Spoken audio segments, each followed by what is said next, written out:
Nós vamos ler Deuteronômio. Acho que eu não esqueci nada não, né? Acho que não. Muito bem. Vamos ler Deuteronômio, capítulo 8, versículo 1 a 9. Deuteronômio 8, 1 a 9.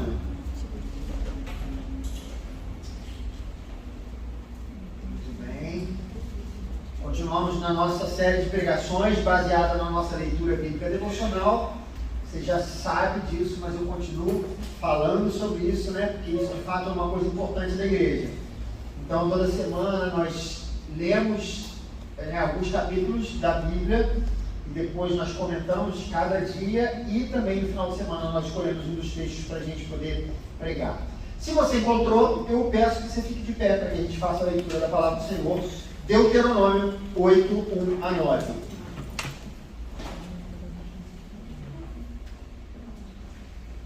E a palavra do Senhor nos diz o seguinte: tenham o cuidado de obedecer a toda a lei que eu hoje ordeno a vocês, para que vocês vivam, multipliquem-se e tomem posse da terra que o Senhor prometeu com juramento aos seus antepassados. Lembre-se de como o Senhor, o seu Deus, os conduziu por todo o caminho no deserto durante esses 40 anos para humilhá-los e pô-los à prova, a fim de conhecer suas intenções, se iriam obedecer aos seus mandamentos ou não. Assim, ele os humilhou e os deixou passar fome, mas depois os sustentou com maná que nem vocês, nem os seus antepassados conheciam, para mostrar a vocês que nem só de pão viverá o homem, mas de toda a palavra que procede da boca do Senhor. As roupas de vocês não se gastaram e os seus pés não incharam durante esses 40 anos.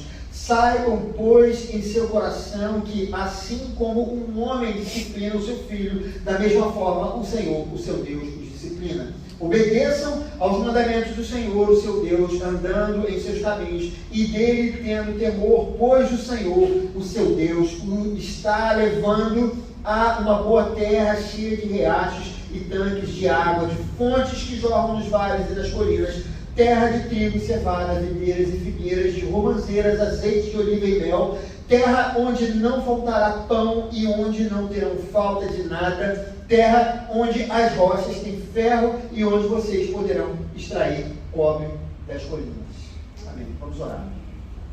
Senhor, nós oramos e pedimos que o Senhor possa nos dirigir nessa manhã, iluminar o nosso entendimento, que o Senhor possa me usar como instrumento em suas mãos, para que essa mensagem seja relevante para as nossas vidas, porque eu, Silas, nada tenho a acrescentar aos meus irmãos, mas eu creio que teu poder, a tua palavra, o teu Espírito Santo, esse sim, pode nos transformar.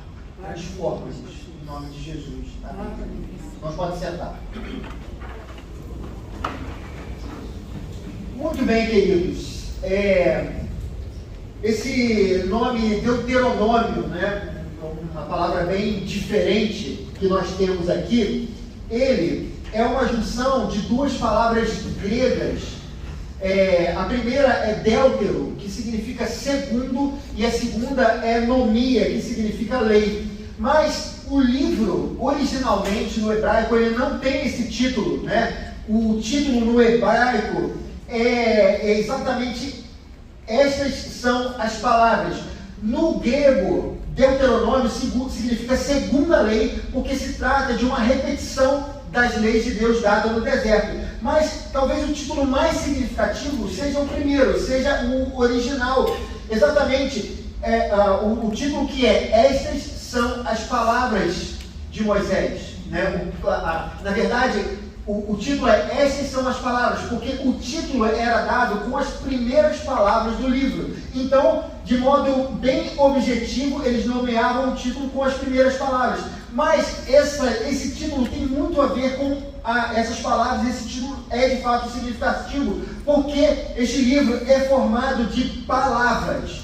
Foram discursos de Moisés que foram feitos antes dele entrar na Terra Prometida. Depois dos 40 anos que eles circularam no deserto, havia chegado a hora derradeira, o momento em que eles estavam às margens do Rio Jordão e se preparavam para o começo da conquista. Mas queridos, um detalhe que nós precisamos nos atentar na leitura desse livro. Deus, ele não havia permitido que Moisés entrasse na terra prometida. Então era necessário que Moisés passasse o comando para a nova liderança. Mas não só isso, o povo que estava ali junto de Moisés, naquele momento final, não era mais a primeira geração que havia saído do Egito. Nós lemos anteriormente que por conta da obstinação do coração daquelas pessoas, Deus impediu daquela primeira geração entrar na terra prometida. Moisés, então, ele faz todo aquele povo se assentar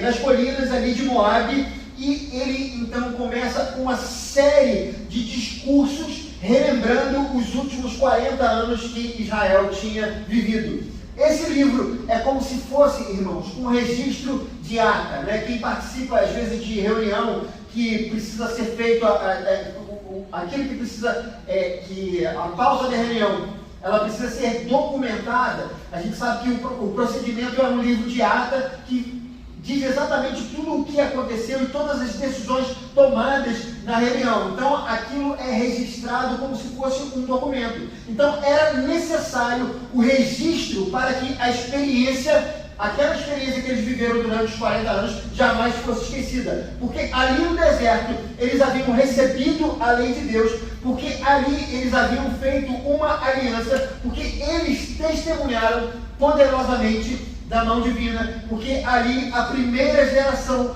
rejeitou obstinadamente o Senhor.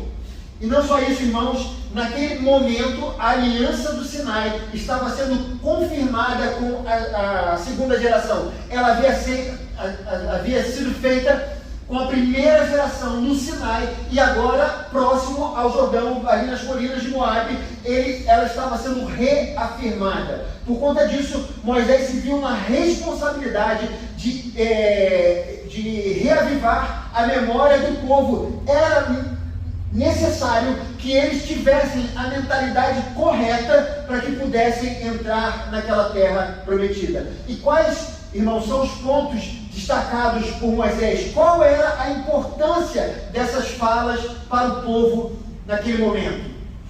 O discurso de Moisés era importante porque, em primeiro lugar, ele os lembrava da centralidade da aliança.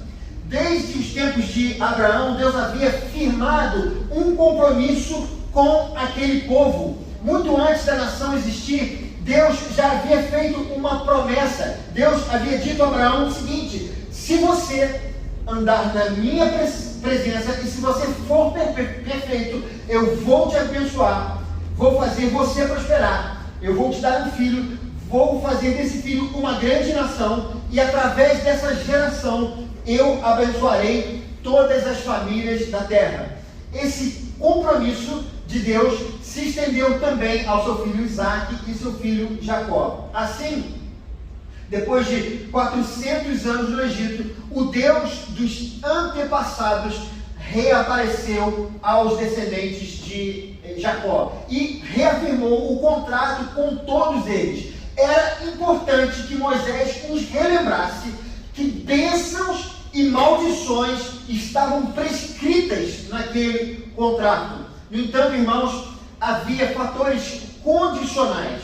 Somente a obediência faria com que os benefícios fossem desfrutados por aquelas pessoas. Por isso, Moisés, no capítulo 8, no versículo 1 que nós lemos, diz o seguinte: tenham o cuidado de obedecer toda a lei que hoje eu lhes ordeno, para que vocês vivam, multipliquem-se e tomem posse da terra que o Senhor prometeu com juramento aos seus antepassados. Ou seja, obedeçam, porque isso trará benefícios a vocês. E em segundo lugar, queridos, o discurso de Moisés era importante porque os lembrava que a obediência deveria ser fruto de um coração sincero. O êxodo, ele foi um ato voluntário da fidelidade de Deus.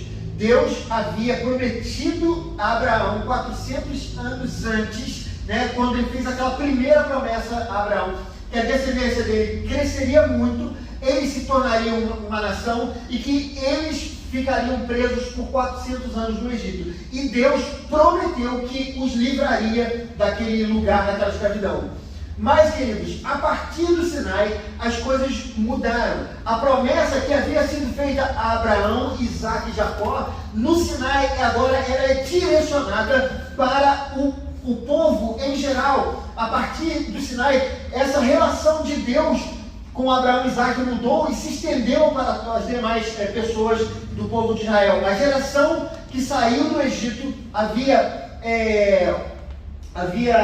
recebido ali os 10 mandamentos. Eles reafirmaram aquilo que Deus havia dado a eles. Porque Deus deu os 10 mandamentos como um sinal da sua promessa. Era necessário que eles obedecessem para que esse pacto fosse verdadeiro. E o povo de Israel, em Êxodo 24:7, diz o seguinte: nós faremos fielmente tudo que o Senhor ordenou. Então eles toparam aquele pacto, aquela aliança com Deus. Eles se comprometeram, mas conforme os desafios foram surgindo no deserto, eles deixaram claro que não estavam tão compromissados assim, conforme a gente viu nos livros que nós lemos anterior a esse. Eles reclamavam de tudo o que acontecia, eles pediam para voltar para o Egito, e eles chegaram até mesmo, queridos, oferecer sacrifícios diante do altar de Deus, ali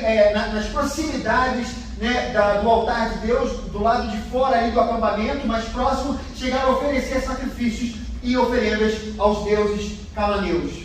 E assim, Moisés diz o seguinte no versículo 2, e nós lemos: lembrem-se de como o Senhor, o seu Deus, os conduziu por todo o caminho do deserto durante esses 40 anos para humilhá-los e pô-los à prova, a fim de conhecer suas intenções, se iriam obedecer aos seus mandamentos ou não.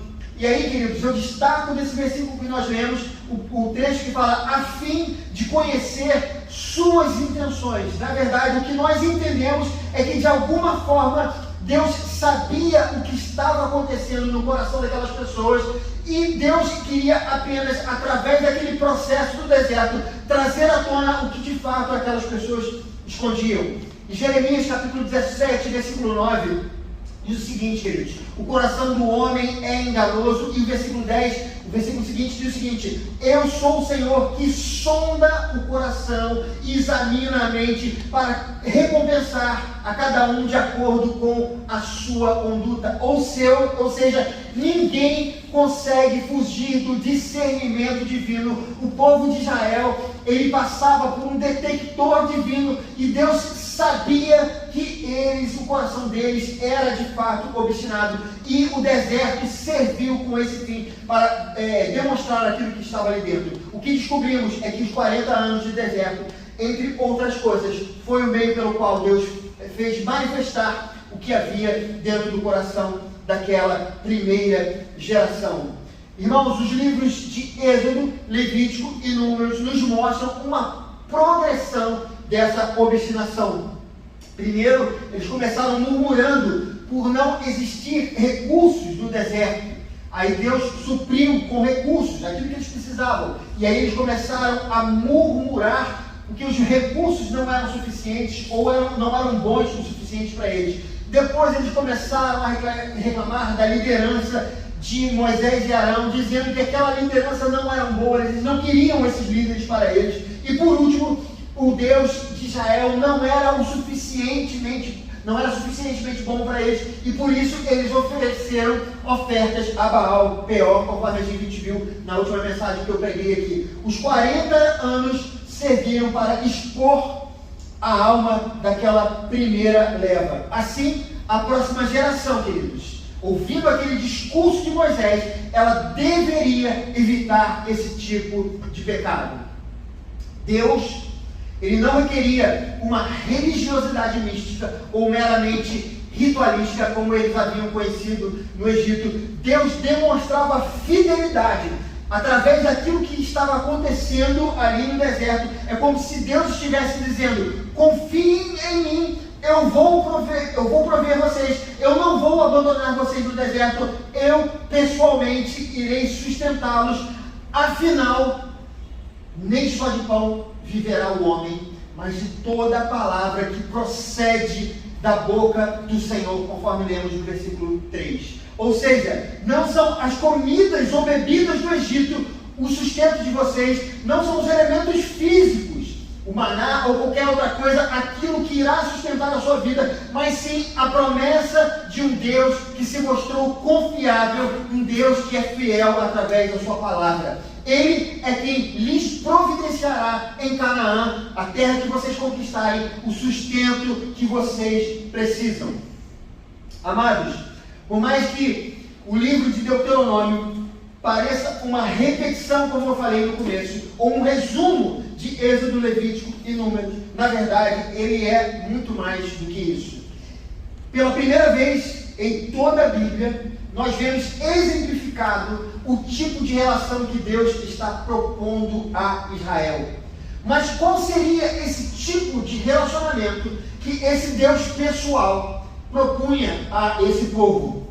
Queridos, poderia talvez ser um relacionamento como de um escravo. Afinal, ele tirou o povo da escravidão do Egito e agora talvez Deus quisesse ter escravos pessoais, né? Vocês eram escravos no Egito, agora vocês serão meus escravos. Mas não.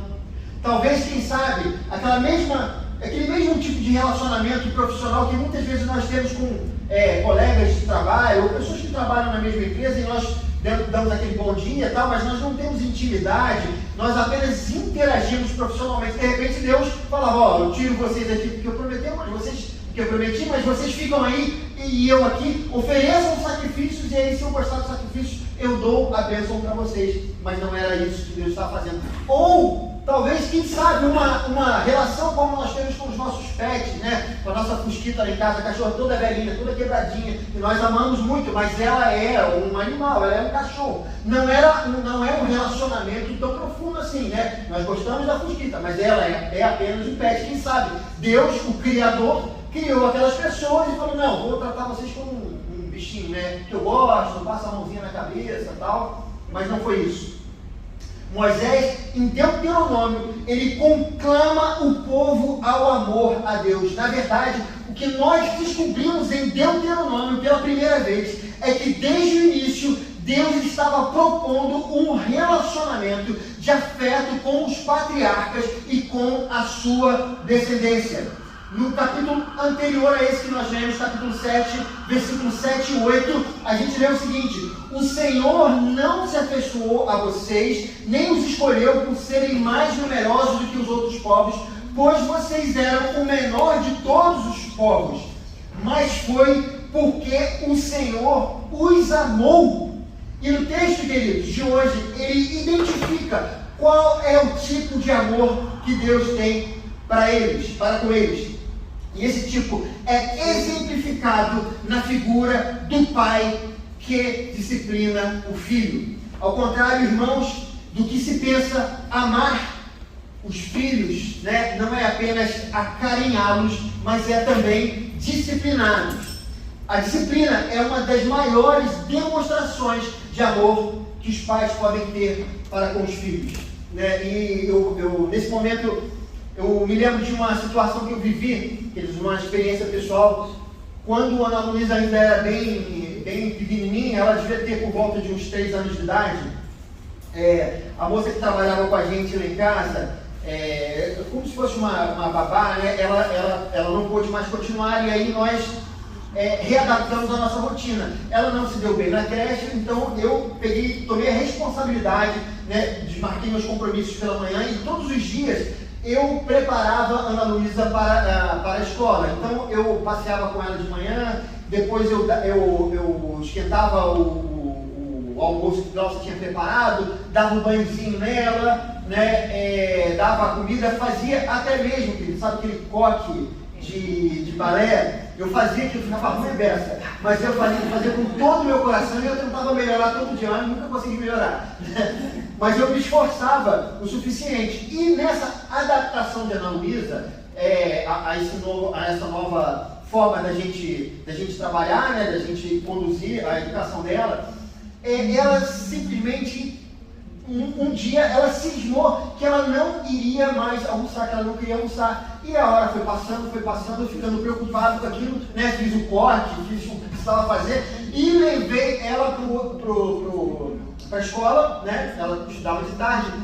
E eu fiquei com muita pena dela, porque ela ia sentir fome, até a hora do lanchinho ela ia ficar com fome. E qualquer pai fica, né, receoso com isso, como é que vai deixar o filho ficar com fome? E eu passei na padaria, comprei uma coisinha para ela comer. E ela adorou, é claro, comeu, né, aquilo antes da escola, e depois ela tinha um lanchinho, né, na hora da escola para ela comer e tal. Só que a Ana Luísa cismou que isso era o que ela queria. Ela não queria mais almoçar em casa, não tinha mais graça. Ela queria comer na padaria e depois levar o lanchinho. E aquilo começou a ficar difícil, porque eu sabia que era necessário que ela se alimentasse antes da escola. Ela não podia ficar vivendo de pãozinho, né, antes da escola, para depois comer o lanchinho. E aí, queridos, eu falei com ela, se ela não comesse, que ela só ia comer o lanchinho na hora da escola, que ela ia ficar com fome. Mas o que ela não sabia é que, além do lanchinho, eu daria apenas aquilo que seria importante para nutri-la, que eram 2 bananas. Ela estava esperando um sanduíche, alguma coisa, um todinho, alguma coisa, sei lá, todinhas que ela não gostava, mas ela estava esperando alguma coisa especial. E a única coisa que eu coloquei na lancheira dela foram essas bananas. E, queridos, eu fiquei com o coração muito apertado, mas era necessário que ela passasse por aquilo. Eu sabia que ela ia ter uma frustração quando ela abriu essa lancheira e não deu outra quando ela saiu da escola naquele dia. A primeira coisa que ela reclamou comigo foi que tinha 2 bananas. E foi aí que eu falei com ela, Ana Luísa, se você não almoçar, você vai ter 2 bananas no lanchinho para você poder comer. Mas se você almoçar, eu vou fazer aquele lanchinho gostoso que você gosta para a hora do recreio. A partir daquele momento ela mudou o comportamento. Queridos, não foi fácil para mim. Até na hora de pensar sobre isso, é uma coisa assim, que eu diria que não é uma coisa fácil de lembrar. Exatamente porque eu me importava com ela, ela precisava mudar aquele comportamento. E era necessário tomar uma atitude que ia deixá-la numa situação difícil, sabendo que aquilo traria frutos no futuro para ela. Queridos, por isso Deus conduziu o povo para o deserto. Aquele lugar foi o lugar da amorosa e necessária disciplina de Deus para o seu povo. Foi fundamental. Deus queria consertar as coisas que estavam estragadas dentro do coração do seu povo. E o deserto, ele serviu como uma disciplina amorosa de Deus, para que Israel nunca mais voltasse para aquela atitude que eles tinham feito durante os 40 anos no deserto. Amados, eu gostaria de fazer uma correlação importante desses temas que nós trabalhamos aqui. O primeiro deles é que na Bíblia há uma relação entre o Egito e a nossa vida antiga. Há uma relação entre Canaã e a nossa vida pós-conversão. O Egito, tipologicamente, significa a nossa vida antes da nossa conversão, né? Antes de fazermos parte da aliança com Deus, enquanto nós éramos escravos do pecado, enquanto Canaã, tipologicamente, significa a nossa conversão, ou seja, a vida após a participação na aliança, a vida após a nossa libertação do pecado. E partindo do pressuposto que você tem uma aliança com Deus, eu gostaria de fazer algumas ponderações a respeito desse texto. E em primeiro lugar, queridos, nós não devemos nos esquecer da centralidade da aliança de Deus na nossa vida. Nós, antes da nossa conversão, vivíamos mortos em nossos delitos e pecados. Segundo nós vemos em Efésios 2:1. Naquele tempo, vivíamos para as nossas próprias paixões e desejos, mas houve, irmãos, um momento em que Deus nos vivificou, que os nossos olhos espirituais, eles foram abertos e passamos a ver um mundo de maneira diferente. E a partir daí, nós compreendemos as nossas fraquezas, as nossas limitações, os nossos pecados e reconhecemos Jesus como o unigênito de Deus, o único e suficiente Salvador. A nossa conversão é, em parte, a posse da terra prometida. É o lugar onde desfrutamos das bênçãos da aliança de Deus. Portanto, irmãos, assim como o povo de Deus deveria se lembrar da centralidade da aliança, nós que vivemos uma relação com Deus também devemos lembrar da centralidade que temos dessa aliança nas nossas vidas. No pacto da graça, Deus nos promete bênçãos. As bênçãos são amplas. A principal bênção que Deus nos deu é aquela que vai durar eternamente, o perdão dos nossos pecados e a salvação em Cristo Jesus. Mas Deus também nos promete guardar, Ele nos promete nos livrar do mal, e Ele vai nos abençoar até mesmo, queridos, com bênçãos transitórias, com as bênçãos materiais. Não pense você que Deus não nos abençoa, sim, porque Deus também nos abençoa. Se você, em algum momento, passar por um deserto, e eu digo um deserto figuradamente, no sentido das lutas e dificuldades, essa aliança garante que você será sustentado. A aliança, queridos, ela não nos livra do deserto, mas nos dá a certeza de que não importa o que aconteça, Ele irá te guardar e te sustentar. Mas o mais importante, não haverá bênçãos sem comprometimento. Grande parte das pessoas que procuram a igreja procuram para pedir bênçãos transitórias. Como eu disse, não é errado, queridos, pedirmos bênçãos, mas a questão é quando o nosso coração está apenas querendo as bênçãos e nada mais. Mas não pense você que a aliança sem comprometimento vai te tornar participante dela.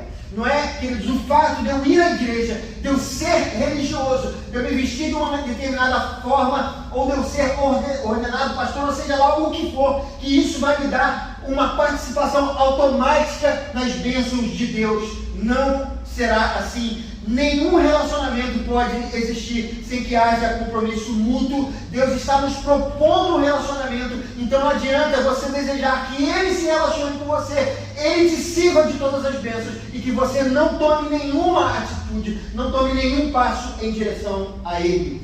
Era necessário que o povo mostrasse comprometimento através da lei, e hoje, irmãos, é necessário demonstrar comprometimento com Jesus Cristo e com os seus mandamentos. Muitas vezes queremos as bênçãos, mas não queremos ser santos. Queremos as bênçãos, mas não queremos amar os nossos inimigos.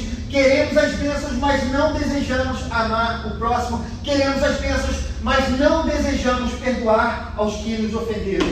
Assim como Deus convidava os israelitas a um relacionamento, Deus também nos convida a uma profunda relação de amor e de afeto.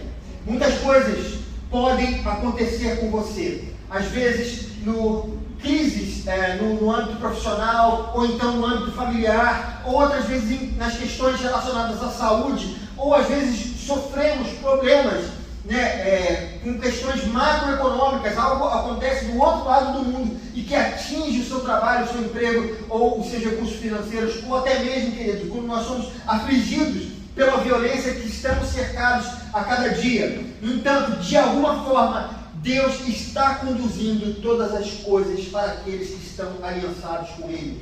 E tenha a certeza que todas as coisas cooperam para o bem daqueles que amam a Deus, daqueles que são chamados segundo o seu propósito, conforme nos fala Paulo em Romanos 8:28.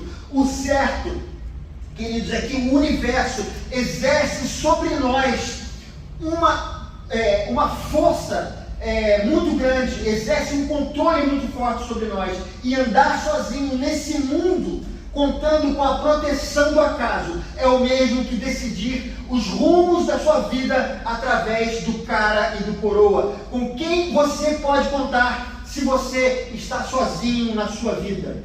As lutas, as tribulações, as dificuldades são forma de Deus nos mostrar o quão necessário Ele é para nós.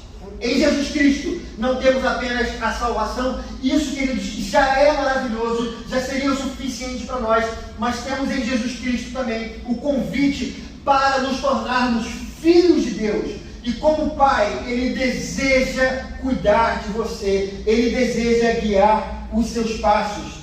Ele deseja te sustentar, Ele deseja te aperfeiçoar através de sua amável disciplina. As lutas, as dificuldades, o sofrimento são a forma de Deus nos alertar a necessidade que temos dele. Conforme diz o escritor e filósofo C.S. Lewis, o sofrimento é o megafone de Deus para o mundo ensurdecido. Queridos, eu queria chamar os músicos aqui à frente. Queria dizer o seguinte para vocês. No Novo Testamento, em Mateus 4, nós vemos a tentação de Jesus naquele momento em que o inimigo chega e começa a falar para Jesus transformar pedra em pão.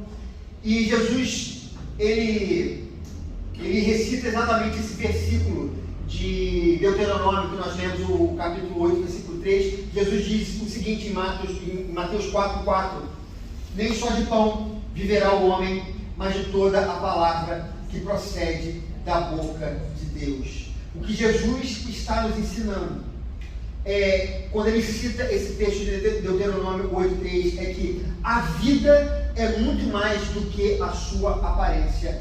Há uma realidade imaterial, há uma realidade que aponta para a eternidade. O quão desprovido de proteção andam aqueles que rejeitam conscientemente a graça oferecida por Deus. A primeira geração do deserto, queridos, ela rejeitou essa graça. Mas Deus não deseja que o mesmo aconteça com você. É necessário lembrar do nosso coração obstinado. É necessário submissão à vontade de Deus. Eu queria nesse momento convidar você a fechar os seus olhos. Vamos orar. Você vai fazer uma análise da sua vida. Peça ao Espírito Santo para falar com você. De fato, você tem se relacionado com Deus. Ele tem feito a sua parte, porque o nosso Deus é um Deus fiel. Ele não falha jamais, mas Ele propõe um relacionamento. E se por acaso nós não conseguimos ser fiéis como Deus, no nosso pacto com Ele, na nossa aliança, peça perdão nesse momento. Fale com Ele que você quer melhorar, que você quer crescer, mas que você entende que você foi chamado a um relacionamento, que você quer corresponder, mesmo imperfeito, quer corresponder a esse relacionamento. Ele está pronto a perdoar, mas é necessário que você fale com Ele, você confesse suas falhas e peça ajuda, porque Ele vai te ajudar a viver na caminhada. Você não está sozinho no seu deserto, o Senhor está comigo. Ore nesse momento.